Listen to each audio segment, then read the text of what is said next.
Have you ever felt like you're navigating your own health with an old, inaccurate map? Like you're trying to find your way through a system that just wasn't really built for you? Well, today, we're going to draw a new map. We are diving deep into the really crucial and so often overlooked world of women's hormonal health. Okay, let's get into it. This quote, wow, it really just cuts right to the heart of it all, doesn't it? For literally centuries, the female body was seen as just a variation, a deviation from the so-called default human body, which was, of course, the male body. And this isn't just some dusty old history. It's a legacy that is absolutely still shaping the medical care we get today.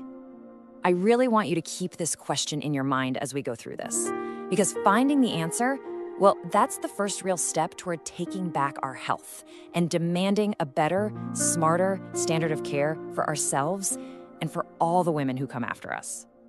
So, where did all this begin? You know, the roots of this inherited problem? They go way back to a fundamental bias in medical research itself. And you have to understand this was not just some simple mistake or oversight. No, this was a deliberate choice. Researchers actually argued that our hormones created variable noise that would just make their data, well, messy. The result? A massive, gaping hole in our knowledge of how diseases and medicines actually affect half of the entire population. So, this led to a really dangerous and flawed assumption that a woman's body is basically just a smaller version of a man's. But the truth is so much more complex than that. Things like slower gastric transit times, different percentages of body fat, these things mean we metabolize drugs in a completely different way. And the consequences of getting that wrong are pretty shocking. This dosage system, which was designed for male bodies, is effectively overdosing women.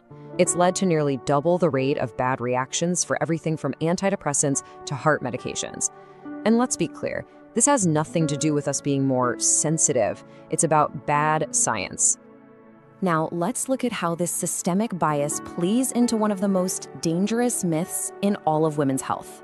We are conditioned to be afraid of one thing, but the biggest threat is often hiding in plain sight. Just take a second and really look at these numbers. The fear of breast cancer is completely valid. It's important. But cardiovascular disease, it takes 4 times as many lives. There's this huge gap between what we're taught to fear and what's actually most likely to harm us. And that knowledge gap can be deadly. And when a heart attack does strike, particularly in younger women, the outcomes are so much worse. A huge reason for this comes down to something pretty basic: recognizing the symptoms in the first place. We all know the classic movie scene, right? The man dramatically clutching his chest. But for so many women, that Hollywood symptom never arrives.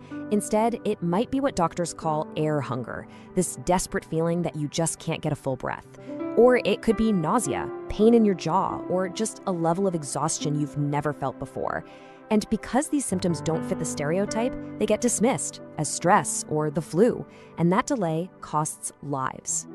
You know, this feeling of being dismissed by a doctor, it's not a new thing. It has these deep historical roots that still cast a long shadow over medicine today. And understanding that history is actually key to fighting back against it. I mean, you can draw a straight line from the 19th century catch-all diagnosis of female hysteria to one of the founding fathers of modern medicine calling women's very real heart pain a nervous disposition, right up to today, where legitimate physical symptoms are still so often written off as just anxiety or stress. And if you have ever felt this way, please know you are so far from being alone. A staggering 84% of women feel like their doctors just don't listen to them. This isn't just a feeling you're having. It is a systemic failure.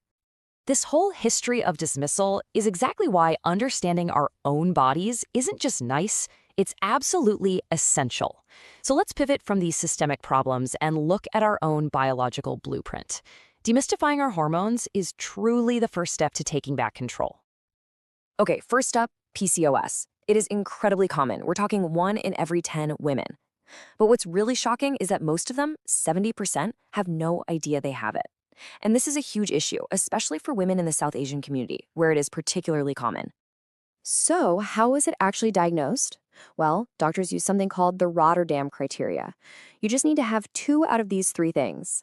First, signs of high androgens, like stubborn acne or hair growth in unwanted places. Second, irregular periods. And third, having polycystic ovaries that they can see on an ultrasound. And here is exactly why getting that diagnosis is so critical. PCOS isn't just about periods and hormones. It's a metabolic disorder. It seriously increases your risk for developing type 2 diabetes and heart disease later on. So getting diagnosed early is the first, most important step to managing those serious long-term risks. Next, let's tackle a big one: menopause hormone therapy. Oh man, it has had such a bad reputation for years, all based on some really old and flawed data. But the reality for today is that for most women who start it before they're 60, HMT is an incredibly powerful tool. It protects your bones, it can improve your heart health, and the risks, they're comparable to other common lifestyle choices. The whole era of just having to grin and bear it through menopause is over. Okay, we've talked about the problems, the history, the science. Now we get to the most important part. What can you actually do about all of this? How do you shift from being a passive patient to being an active, empowered partner in your own healthcare? I know that self-advocacy can sound like another burden, another thing you have to do because the system is broken.